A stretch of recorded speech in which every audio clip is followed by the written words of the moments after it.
This episode is sponsored by Visible Alpha. While traditional consensus providers offer limited line items and forecast periods, Visible Alpha fills the gap by creating the deepest consensus data in the market with more and higher quality sources and longer term forecast horizons. Through relationships with over 165 brokers, Visible Alpha sets a new industry standard for consensus data across all of the companies and industries, products, segments, geographies, and more.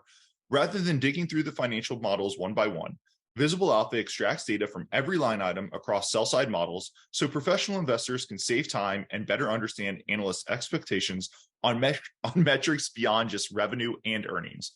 Join our rapidly growing buy-side client base and streamline your investment research workflow so you can focus on generating new investment ideas. Listeners are invited to try Visible Alpha for free by visiting visiblealpha.com/value. That's visiblealpha.com/value.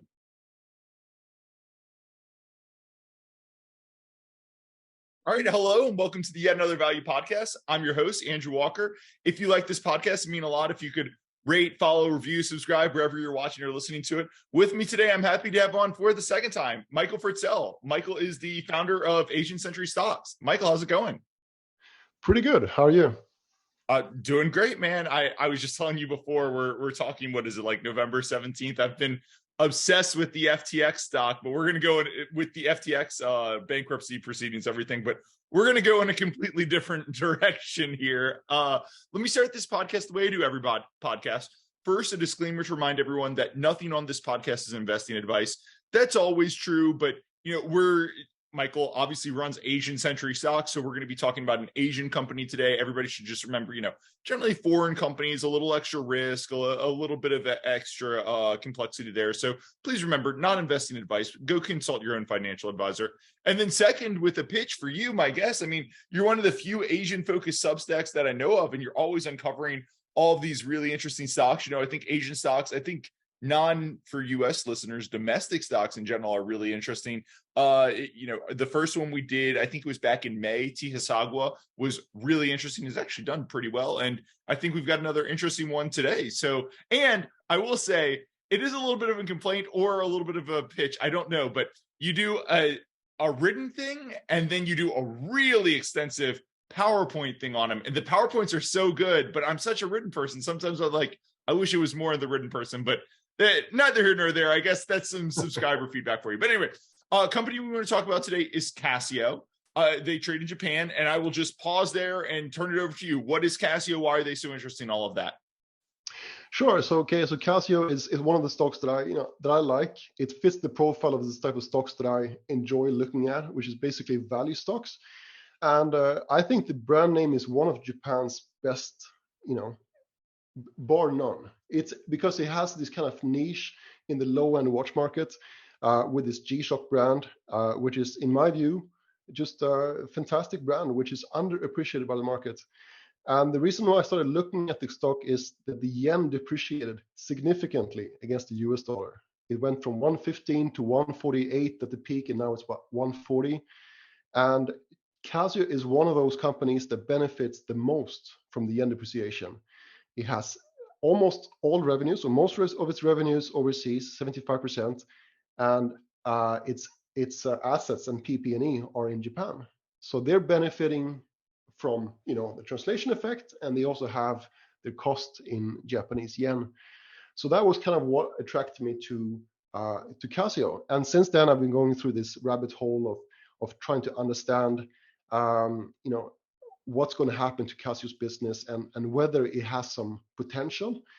I guess I can start with a broad picture of the industry. Obviously, I think 30 years ago, Casio was a huge thing, and everybody wore these very functional watches. And over time, I think more people have moved towards Apple Watches, smart watches, things like Fitbit or Garmin, especially since 2015. And the question is then, is there a space for another competitor in this lower end part of the watch segment? And I think, that's been the broad picture. Luxury watches have done pretty well. Like volumes maybe dropping a little bit, but prices going up to make up for it. But the lower end segment, like Daniel Wellington, Move, what are they called, Fossil and so on, they haven't done as well. So that's kind of the broad picture. And I think G-Shock is not immune, but it's actually done quite well, compared to the others.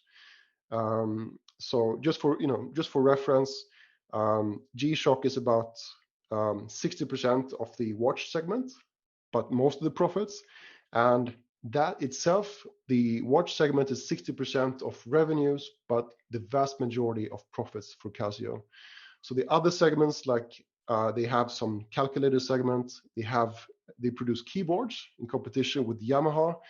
They also have electronic cash registers and so on. None of that matters. All that matters is G-Shock. Like that's their key brand name. It has 20% margins. The other ones are, barely profitable. So all you should care about is G-Shock.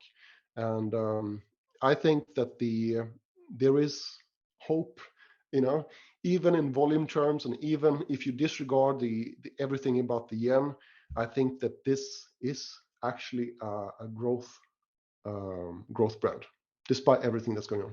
Yeah. So there's a lot to cover there, and I do want to come back. One thing we will circle back to is everything else doesn't matter, because I'm not 100% sure about that. But let's talk about the most important thing here, and that's the watches. And I do think you address it when you say watches to someone. The first thought they're going to have is watches are a dying business.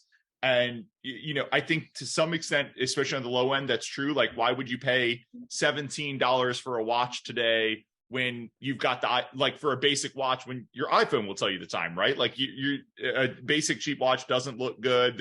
It only does one thing, tell the time. You don't need that today. You might need that 30 years ago. You don't need that today.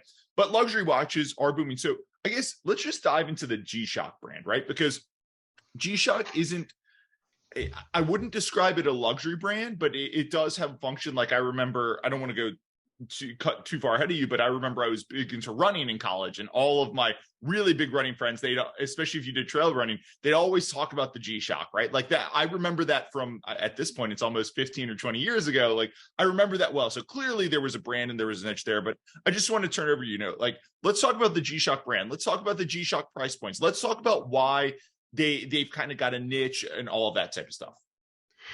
Sure. Okay. So, whenever I mention G-Shock, the first thing that people say is Apple Watch. And I want to emphasize the fact that G-Shocks are actually pretty cheap. They cost something like $100. And Apple Watch costs $400, but you also need to have an iPhone, and not everybody has that. And I also want to emphasize that they have different niches. So Apple Watch is extremely functional. I mean, it has a great screen, vivid screen, and has functionality, some of which is quite useful, but you also have to charge it. The value proposition for a G-Shock is quite different. You buy it because it's low maintenance. You buy it one time, and it's going to last for years and years, maybe decades. You can throw it into a wall. You can do things with it. You can climb. You can engage in sports, and nothing's going to happen to it, even if you knock it or something. So it's low maintenance and it's extremely durable. So these are pretty much why you buy it. And the low maintenance, like, it might sound silly, but look, people who are listening, who are viewing on YouTube, you can see I don't have an Apple Watch on. I do have one, but I have to charge it every night. I know it's so stupid, but I always forget, like, there is something to a G-Shock or a watch where you've just got it on your wrist, especially if you're doing like hard trails, the durability and everything of it. I do think there's a niche. The question is, I guess let's just talk results, right? Like, so the proof would be in the pudding, right? The Apple Watch has been out since 2014, 2015. I can't remember the exact year, but it's been out for almost a decade now. Like, no doubt trends can take some time, and it took some share beginning, but I do think you would see, like, at this point, we're 8 years in, if this was going to destroy, if people were going to really stop buying, I think you'd be seeing in the numbers. So let's just talk about the recent sales numbers. Like, how has Casio and G-Shock grown recently? It's done pretty well. Like, it's been growing up until the pandemic. It's been growing every year, like in unit volumes. And the reason for that is because they're not selling that much to us, to developed market customers. They're selling to emerging markets, to China, Southeast Asia, and Japan. I mean, that's like almost 60% of revenues. and also Eastern Europe. That's another market. So their target market isn't so much us. It's primarily emerging market consumers, and they have less wealth. For them, it would almost be a luxury product for some of them. So I think that's the key, and that's also a growing market in terms of incomes. So that explains why G-Shock has actually done, in US dollar terms, it's been flattish, kind of, since then. In yen terms, it's been more violent because the yen depreciated 2012 to 2015, and then it's been more appreciating up until now. So it's been mixed. I would say between 2015 and 2018, there was a decrease in the search queries for G-Shock. And I think that tells you something. Like, they were hit in developed markets. But since then, the company has restructured, and G-Shock has all these new models that I will tell you more about. Perhaps I can talk about how the company has changed, because that's pretty significant. So 2018, one of the original founders, he passed away, and his son took over. Since then, there's been significant changes to the business. So he's replaced the management team, the executives, and the older guard has kind of retired. He gave them good retirement packages, and many of them have left. So you got new blood into the business, and he also restructured the organization into business units, where you have development and marketing in one unit that communicate with each other for each product. And that helps them to understand customer needs a little bit better. And I know that as a consumer, you've seen they have new models coming out, which are, I think, much more attractive. And even I bought a G-Shock. I'm wearing it right now just to show you. I would have asked you at the end, like, come on, man, if you're pitching, you've got to have the product if you're going after it. Yep. Exactly. I like that too. It looks pretty nice. And I realize this is the second time we're only doing visual stuff, but I like that silver. Yeah, that's nice. It's not too bad. I mean, how much was it? It's $83 US. 83, okay. And for a watch, that's, I wouldn't wear it every day, but maybe with a t-shirt. And I went to Malaysia last week. Malaysia is a little bit, it's not unsafe, but you don't want to walk around with a Rolex.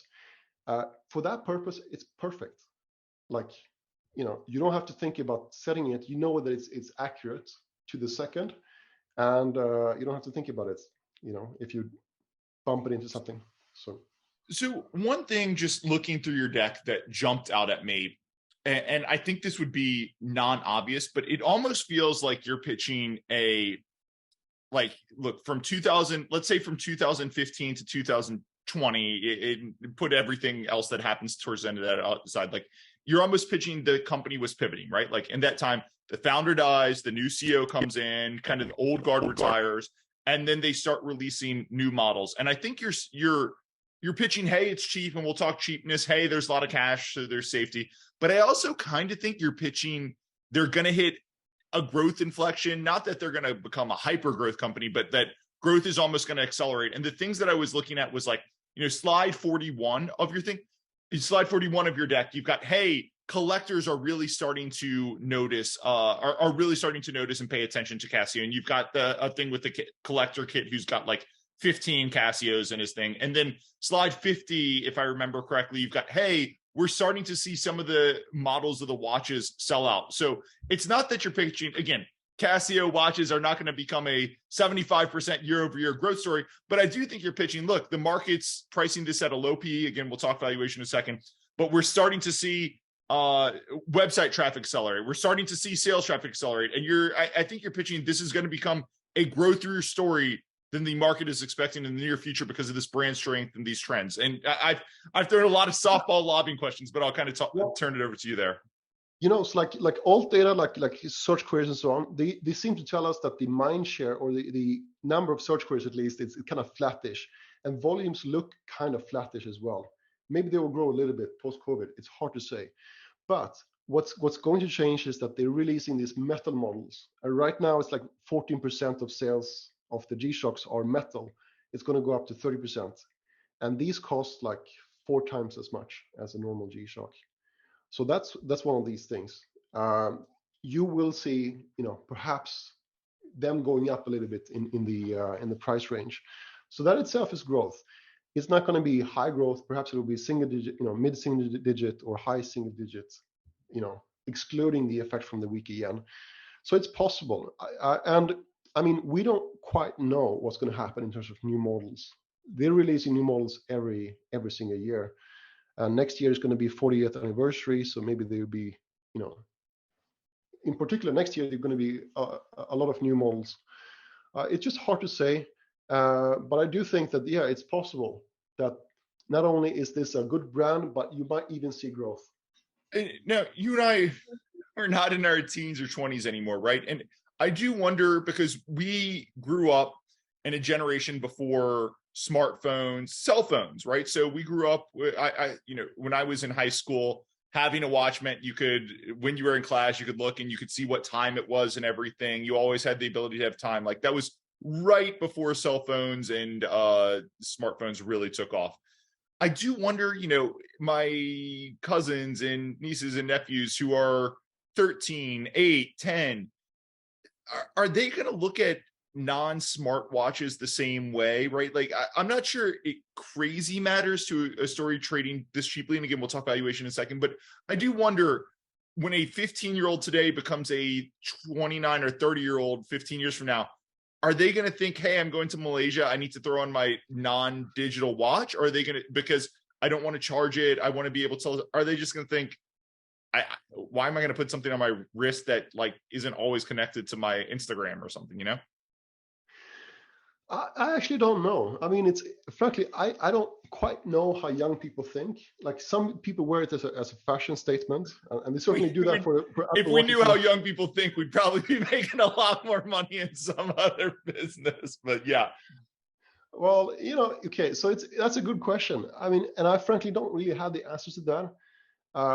I think the people wear clothes and they wear watches for fashion statements as well. Like, a lot of people wear an Apple Watch as a fashion statement, not because of the functionality necessarily. Yep. Because, and honestly, I think the smartphone market is a little bit different than the smart watch market, because smart watches, they offer some functionality, but it's not all that necessary. Whereas if you have a smartphone, you can communicate with your friends, you'll be part of the, you can talk to friends and so on. So I'd imagine, like, Casio, they've tried to go into these smart watches, and they're just not that successful. Like, the interface is laggy, the screen doesn't look as vibrant. But if they can do this well, if they can put in sensors similar to Fitbit in a watch that lasts for years in terms of battery life, that could be acceptable. I mean, yeah. I think that is tough because, these things, I've got, again, third time for people over video, over audio, I've got a smartwatch type thingy on my wrist, but, the batteries do, a tracking thing on my wrist, the batteries do die faster just because all that tracking and sending the data and stuff. I do hear you, though.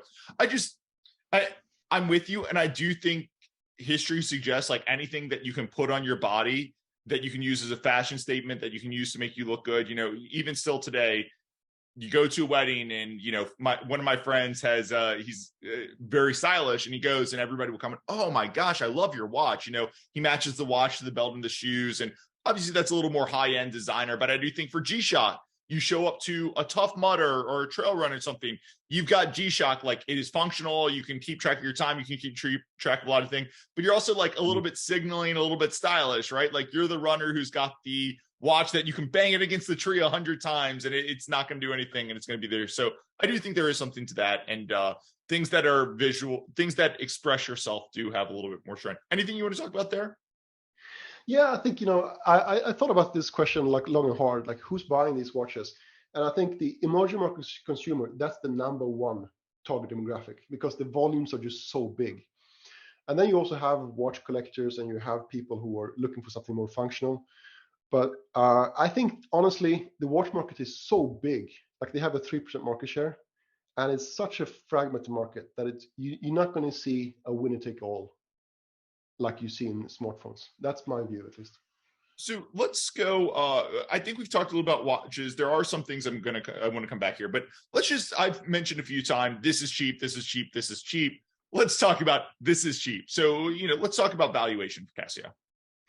Okay, so big picture, enterprise value is now at an all-time low because of the depreciation of the yen. And my argument, and I don't know if people really agree with me, but my argument is that the enterprise value should go up when the yen goes down, because it's an international company and its costs are in yen, so margins should go up. And the same thing happened in 2012 to 2015. You had I think the operating profit went up like 3 times because of the weaker yen. And it was other things happening at the same time. You didn't have the Apple Watch competition, but there should be some benefit. So anyway, the enterprise value to in US dollar terms is now extremely low. Now, in terms of the forecast, like they have a target of post-COVID operating profit of 48 billion yen. The enterprise value is 260 billion yen. So that's a multiple of like 5 or 6 or something. Can we just, I don't think we mentioned enterprise value in US dollars, just so it's mainly domestic listeners can think about the sizing here. 1.6 billion US dollars. And I think the cap is about 2.1 or 2.2 billion USD. So that, it's a small cap, by US standards. They have a lot of cash, 560 million US dollars. And that's not ideal. It's very typical for Japan, by the way. And you would probably want to discount that to some extent. If you look at multiples right now, it's below EV/EBIT 10, I think, on a normalized basis. That seems cheap, but maybe you don't want to put full value on that cash. The big question is what's going to happen to operating profit. They're guiding for post-COVID. They have a target of 48 billion yen.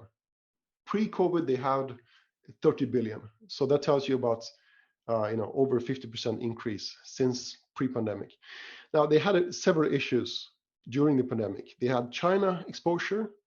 They had lockdowns this year, which hurt the business significantly because China was a very profitable market together with Japan. They have had supply chain issues, semiconductors in particular. That also had an issue. Schools have been shut, so the calculator business has also suffered. So all of these things are COVID related, and I think China is now letting COVID spread, in my view. Like they're really opening up, like the stringent. Well, this podcast just got a Spotify warning label, but I don't disagree. It's just saying letting it spread is we're getting in trouble there. All right, okay. I mean, we can discuss that whether it's true as well. I'm just the phrasing is what I'm laughing with. I don't disagree with anything else. Yeah. Okay. Well, I think. So these number of issues, it's hard to say exactly how fast the Chinese market will recover, but 250 million people have been in lockdown. And the question is, will they ease those lockdowns? It looks like the stringency index is actually coming down. So everything is moving in the right direction right now. So 30 billion will be pre-COVID operating profits. And most businesses are doing okay. Keyboards, calculators is kind of stagnant businesses, but not that problematic. And then it's just about the timepieces segment, which I think is also flattish to actually slightly better than flat. So then it's all about the depreciation of the yen. And I made some calculations and I got to numbers like 40 to 50 billion. So that's the range. If you get to 45 billion, which will be 50% higher than 2019 in yen terms, you're basically looking at a P ratio of 11. So, that's for like it used to trade at 22 times. It's really hard to say what's the right multiple. It's a slow growing business, but it has a lot of cash as well. So difficult to say. EV/EBIT 6 times. Yeah. So let me provide my first pushback, right? Like this is cheap. We talked about something in the very low double digits price to earnings, and that's not giving them any credit for about 25% of their balance sheet is in net cash, right? So this is really cheap. But when you lay out the story, I say, okay, this is really cheap, but you even said it's a slow growth story. And maybe we're going from a slow growth story to a not quite as slow, but still pretty measured growth story, right? But when you throw that together, say measured growth story, 10 times P, I just look at that and I say, okay, one of the things I like about this is we've got a brand that has decades of history here. Like the brand does seem to be a little bit strengthening. I do think there's a trend to outdoors, like the very low end's getting cut out. So maybe there's a little bit, like I do see some trends there. It's hard to kill, but it's also hard for me to look at this and say, hey, if you and I want to go generate real risk adjusted alpha, real alpha, I mean, maybe risk adjusted because the risk here seems lower, but it's hard for me to say, hey, 3 years from now, we're going to come back and be like, man, that was a 15, 20%, 25% IRR. You know, like it's hard for me to just see the juice in this idea, if that makes sense. No, totally. I mean, that's what it is. Like, I agree with you. I think that this, the stock could double, but, what's the right multiple to pay? I'm not quite sure about that. And I think 22 times is actually a little bit aggressive for a company that's not growing fast. I do think, though, like I spend a lot of time on YouTube and Reddit and so on, like trying to understand how people think about the brand. And I do think it's special. Like it is special. And maybe not everyone understands that, but it's in their niche, they have no competition as far as I'm concerned. They really don't. Like in terms of truly indestructible watches, they don't really have a competition. So I think maybe 22 times is possible. From my perspective, I'm like, okay, look at the yen being so weak and the stock price is not moved. Actually, it's down almost 40%. Like that doesn't make any sense. So I'm looking at this and think, okay, risk reward seems kind of skewed to the upside here. And I'm willing to wait and I'll reassess the story once we're back to, post-COVID kind of slow growth levels. And then I'll think about whether I'll hold the stock or not. Yeah. Let me just running through a couple. So the other thing that jumps up at me is a big piece of your deck is, look, the old guard has gone and retired. The new guy comes in 2019, and we're starting to see positive transfer, right? Like it does seem like the brand's getting stronger.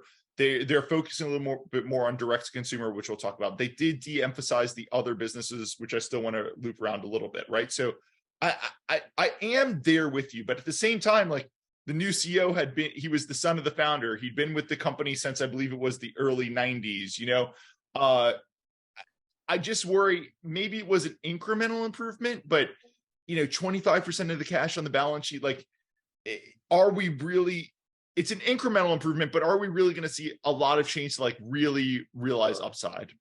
No, you're not going to see like the capital allocation improve to a large extent. It's still a Japanese company. And I think that they behave very much like a typical Japanese company.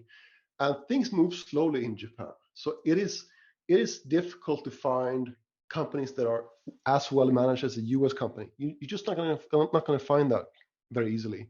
It's not just like, so the capital allocation is where your mind jumped to, my mind jumps to. I'm sure my listeners' mind, every call I like to ask, why aren't they buying back shares? But it's not just the capital allocation, because so we said we were going to talk to other businesses and their earnings deck, slide 25 on their earnings deck, which mentions the calculator business that they have, right?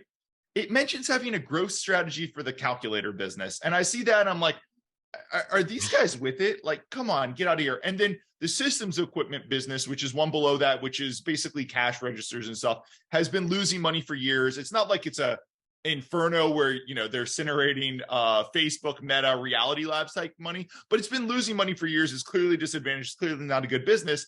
And there's no plans to shut it down as far as I can see. In fact, the earnings deck, I think it's the next slide. So it's slide 26 if you wanted to look, but the earnings deck says, hey, it's been losing, off the top of my head, about 10 million, whatever, per year. We've got a plan to bring it down to losing 5 million per year in the near future. And I look at that, I'm like, they've got this money losing business and they're just saying, hey, we've got a plan to make it lose a little bit less money.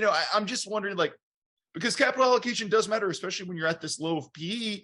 And even if it's not share buybacks, I just worry, as you said, it's a slow Japanese company and they're saying, yeah, we're losing money. Hey, we need to keep a full employment in the calculator business. And you're always kind of tamping your growth and your upside down because of that.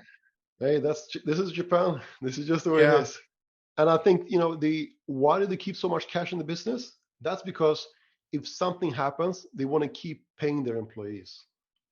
That's why. Let So, me this business, you're not going to get, full value from that money, unfortunately. It's a great product, but the governance itself, you need an activist to come in here. And I'm, holding my thumbs. I mean, I'm hoping for the best, hoping that someone will step in and make them face reality a little bit more. But let's see. Yeah.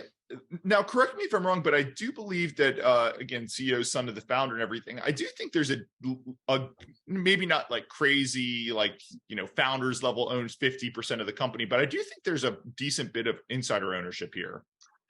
I actually don't know about that. I mean, it's a trust that owns the business, and it doesn't even say, there's no information that I could tell from the annual report or the disclosures that it's actually the family that is, that is benefiting Okay. from this trust. I, But I may have been yes. mistaken when I was looking through it because I saw, yeah, okay. I may have been mistaken when I was looking through it. Last question I want to ask, so direct to consumer. Every consumer brand wants to go direct to consumer, right? And there's a lot of reasons why. You go direct to consumer, you get to keep a lot of that margin for yourself. You find repeat customer, all this type of stuff.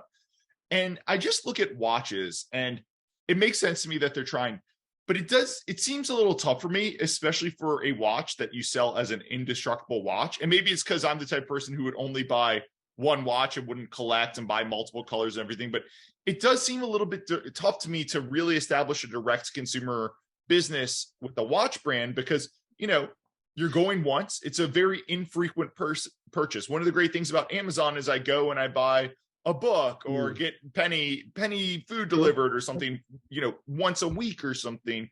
Whereas with the watch, if you're going once every 5 years, like you basically have to reacquire that customer every time. So I just wonder, I know why you would do a direct to consumer business, but is that really a pathway to increase growth, increase margins, or is that just kind of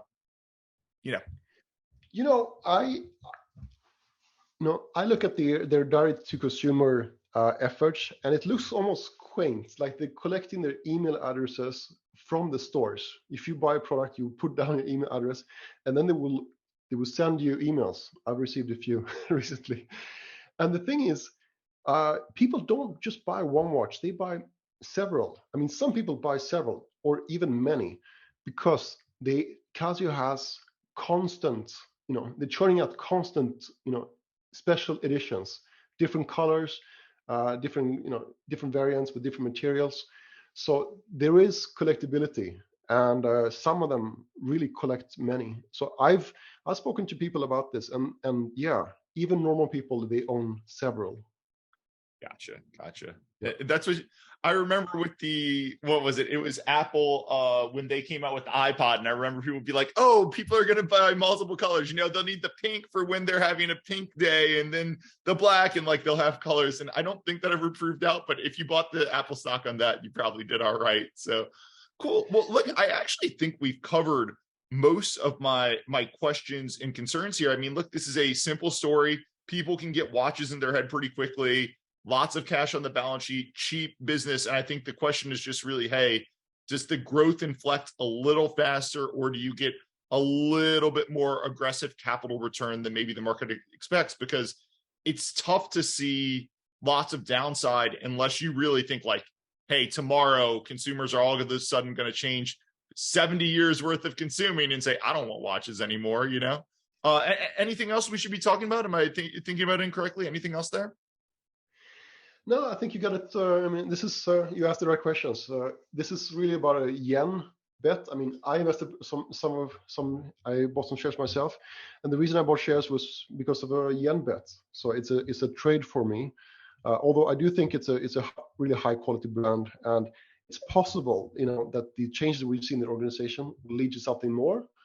But I think it's a little bit too early to tell. So, yeah.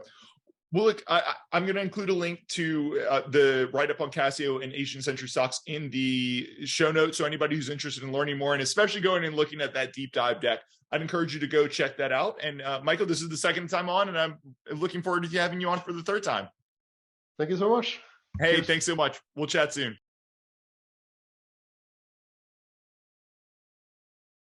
A quick disclaimer: nothing on this podcast should be considered investment advice.